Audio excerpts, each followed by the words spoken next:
Singer মোটরসাইকেলের উত্থান ও পতনের মহাকাব্য। সিঙ্গারের সাথে অনেক মানুষের কিন্তু অনেক ধরনের স্মৃতি আছে। সিঙ্গারের fridge, AC, TV, micro oven ইত্যাদি অনেক কিছু। পাশাপাশি সিঙ্গারের মোটরসাইকেল নিয়েও কিন্তু কম বেশি আমাদের অনেকেরই স্মৃতি আছে। কার কী ধরনের স্মৃতি আছে সেটা কিন্তু অবশ্যই কমেন্ট বক্সে লিখবেন। তাহলে বুঝতেই পারতেছেন আজকে আমরা কী নিয়ে কথাবার্তা বলবো। আসসালামু আলাইকুম। আশা করি আপনারা সবাই ভালো আছেন। পবিত্র মাহে রমজানের শুভেচ্ছা জানাচ্ছি সবাইকে। আজ হাজির হলাম এমন এক ব্র্যান্ডের গল্প নিয়ে, যার নাম শুনলে আমাদের চোখের সামনে ভেসে ওঠে পুরনো সেই সেলাই মেশিন কিংবা ড্রয়িং রুমের কোনায় থাকা সেই মজবুত ফ্রিজটি।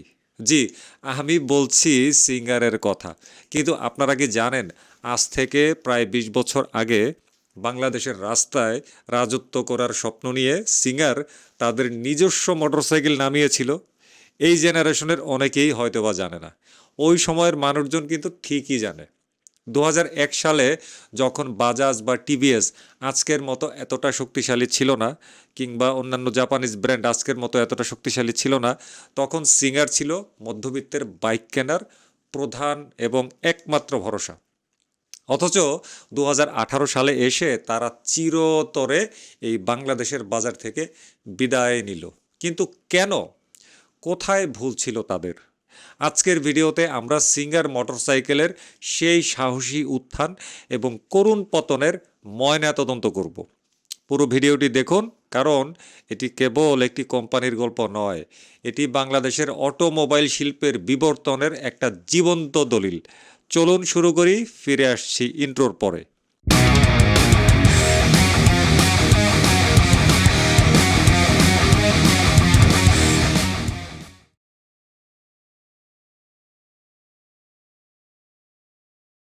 গল্পটা শুরু করা যাক একটু পেছন থেকে। ১৮৫১ সাল। স্যার আইজ্যাক মেরিট সিঙ্গার মাত্র $৪০ ধার করে শুরু করেছিলেন তার কোম্পানি। ১৮৭৬ সালে এটি বিশ্বের প্রথম বহুজাতিক কোম্পানি হিসেবে আত্মপ্রকাশ করে। বিশ্বের প্রথম বহুজাতিক কোম্পানি। আর আমাদের এই বাংলায়, মানে তৎকালীন ব্রিটিশ ভারতে, ১৯০৫ সালে সিঙ্গার পা রাখে। দেশ ভাগের পর পাকিস্তান আমল, তারপর ১৯৭১ স্বাধীন বাংলাদেশ, সবখানেই সিঙ্গার ছিল মধ্যবিত্তের আস্থার নাম। ১৯৮৩ সালে তারা ঢাকা স্টক এক্সচেঞ্জে তালিকাভুক্ত হয়।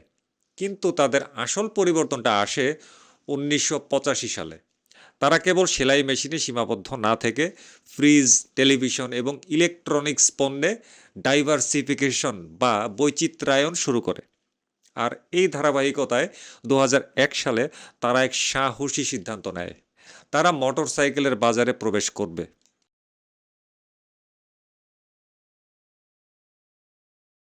আচ্ছা, ২০০১ সালের কথা একটু ভাবুন তো। তখন একটা মোটরসাইকেল কেনা মানে ছিল আকাশের চাঁদ হাতে পাওয়া। এককালীন ১ থেকে ১.৫ লক্ষ টাকা খরচ করা সবার পক্ষে কিন্তু সম্ভব ছিল না। ঠিক এই জায়গাতেই সিঙ্গার তাদের সেরা চালটি চেলে দিল। প্রথম চাল কী ছিল? কিস্তি সুবিধা বা হায়ার পারচেজ। সিঙ্গার বাংলাদেশ কিস্তি সুবিধার প্রবর্তক। তারা দেখলো মানুষের পকেটে টাকা কম, কিন্তু স্বপ্ন বড়। তারা মোটরসাইকেলকে কিস্তিতে বিক্রির আওতায় নিয়ে এলো। এর ফলে একজন সাধারণ চাকরিজীবী বা তরুণও মাসিক কিস্তিতে বাইকের মালিক হওয়ার স্বপ্ন দেখতে শুরু করলো। দ্বিতীয়ত, বিশাল নেটওয়ার্ক। সিঙ্গারের ৪৫০টিরও বেশি শোরুম ছিল সারা দেশে। ঢাকার বাইরে প্রত্যন্ত অঞ্চলেও সিঙ্গারের দোকান ছিল। ফলে ডিলারশিপের জন্য তাদের হাহাকার করতে হয়নি। তাদের হাতের কাছেই সার্ভিস সেন্টার আর পার্টস পাওয়া যেত। তৃতীয়ত, মডেল বিশ্লেষণ। এটা টেকনিক্যাল পার্ট। সিঙ্গার মূলত নজর দিয়েছিল ১০০ সিসি এবং ১২৫ সিসি সেগমেন্টে। তাদের সবচেয়ে জনপ্রিয় মডেল ছিল SM110-3। ১০৯ CC engine, ৪ speed gear আর সাশ্রয়ী মাইলেজ। এটি ছিল সাধারণ মানুষের প্রতিদিনের সঙ্গী। এরপর এলো SM125 ভিক্টোরি। ৯৯,৯০০ টাকায় ১২৫ সিসির বাইক তখন ছিল এক অভাবনীয় অফার। মাইলেজ পাওয়া যেত লিটারে প্রায় ৫৫ কিলোমিটার। যদিও ডিজাইনে আধুনিকতা ছিল না, কিন্তু স্থায়িত্বের দিক থেকে মানুষ এগুলোকে বেশ পছন্দ করত।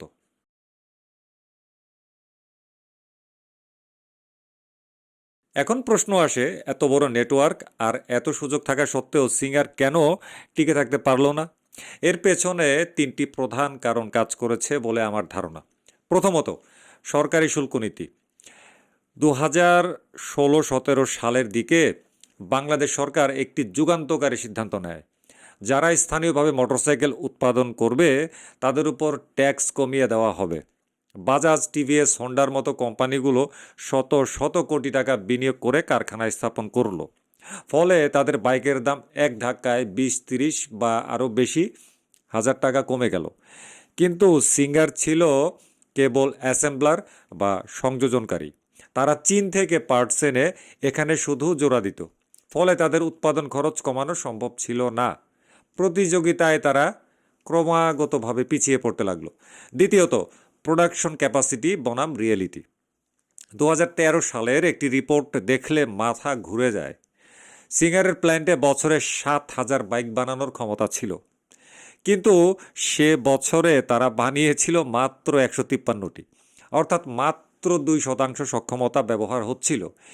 এই বিশাল লোকসান কোনো কোম্পানি কিন্তু বেশি দিন টানতে পারবে না, যেমনটা টানতে পারে নাই সিঙ্গার।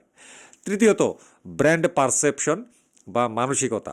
মানুষ যখন ফ্রিজ বা সেলাই মেশিন কেনে তখন সিঙ্গারের নাম সবার আগে আসে।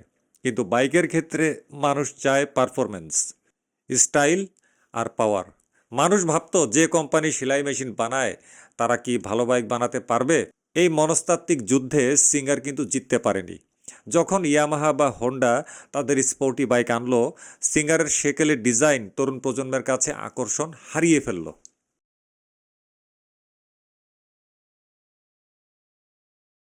2018 সালে সিঙ্গার মোটরসাইকেল ব্যবসা থেকে আনুষ্ঠানিকভাবে প্রস্থান করে।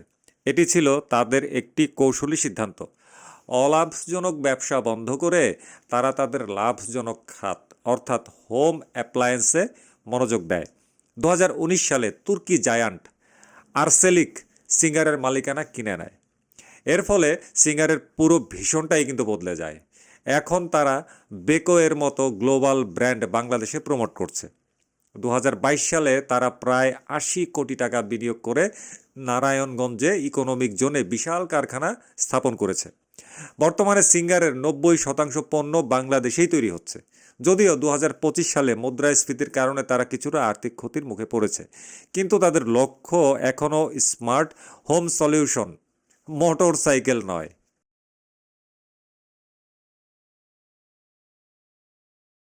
সিঙ্গার মোটরসাইকেলের এই গল্প আমাদেরকে শেখায় সময়ের সাথে যারা নিজেদেরকে আপডেট করতে পারে না তারা বড় শক্তি হলেও হারিয়ে যায়। সিঙ্গার সাহসী ছিল, কিন্তু তারা টেকনিক্যাল ইনোভেশনে পিছিয়ে গিয়েছিল। তবে অটোমোবাইল ইতিহাসে তাদের অবদান অস্বীকার করার উপায় নেই। তারা আমাদের শিখিয়েছিল কিভাবে মধ্যবিত্তের হাতে বাইকের চাবি তুলে দিতে হয়। আপনার কি সিঙ্গার বাইকের সাথে কোনো স্মৃতি আছে? আপনার এলাকায় কি এখনও পুরনো সিঙ্গার বাইক চলতে দেখেন? কমেন্টে অবশ্যই জানাবেন। আর হ্যাঁ, বেশ কয়েকদিন আগে ওয়ালটন মোটরসাইকেল নিয়েও কিন্তু আমি এই ধরনের একটা কন্টেন্ট বানিয়েছিলাম। যারা দেখেননি সেটা অবশ্যই দেখে নেবেন, পিন কমেন্টে দিয়ে দিলাম। তাহলে বিদায় নিলাম আজকে এই সিঙ্গারের ইতিহাস থেকে। ভালো থাকবেন সবাই, বিদায় নিলাম আজকে। আল্লাহ হাফেজ, আসসালামু আলাইকুম।